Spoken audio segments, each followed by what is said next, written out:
বয়স 300 বছরের। 300 বছর আগের ব্রিজ এটা? ব্রিটিশরা বানায় দিয়ে গেছে। নিচের যে ফ্লোরটা আছে না, হ্যাঁ। ওইটা ওরে বাবা রে, কি খারা রে ব্রিজ। হ্যাঁ,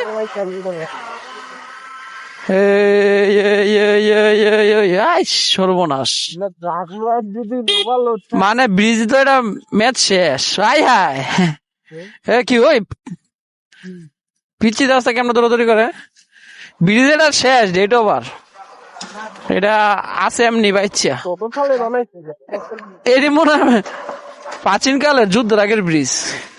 এই শাওন, এই যে একটা ব্রিজ পারে এলাম না, এই জায়গাটার নাম কি? রামচন্দ্রপুর বাজার। রামচন্দ্রপুর বাজার। এটা কি রামচন্দ্রপুরের ব্রিজ? এটা কি অবস্থা? এটা কি প্রাচীন কালের ব্রিজ? বয়স 300 বছরের। 300 বছর আগের ব্রিজ এটা?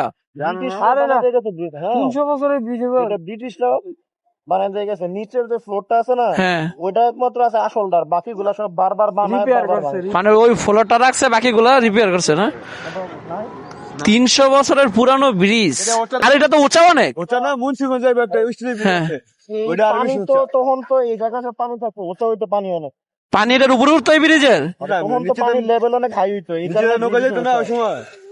তাহলে ব্রিজ ব্যবহার করতো কোন কাজে? নিচে নৌকা যাওয়ার লাগে, খাল তো ওইটা। হ্যাঁ, দাঁড়াও দাঁড়াও দাঁড়াও, ব্রিজের উপর তো মানুষ যাতায়াত করতো না? কিন্তু ব্রিজ কেন এত উঁচা? কারণ তখন তো নদীর পানি অনেক উঁচা হইতো, রাস্তা তখন আর উঁচা আছে।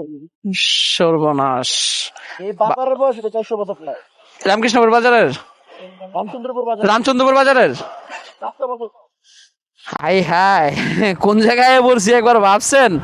এই যে একটু আগে যে ব্রিজটা দেখলাম, এত খাড়া, মানে এত উঁচা, মানে এত পুরানো ব্রিজ।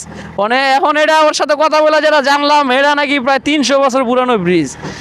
মানে আরে বাজার, রামচন্দ্রপুর বাজার নাকি 400 বছরের পুরানো। আল্লাহ, এটার ইতিহাস কেউ কি জানেন? জানলে একটু জানায়েন তো। এটা রামচন্দ্রপুর, ব্রাহ্মণবাড়িয়া।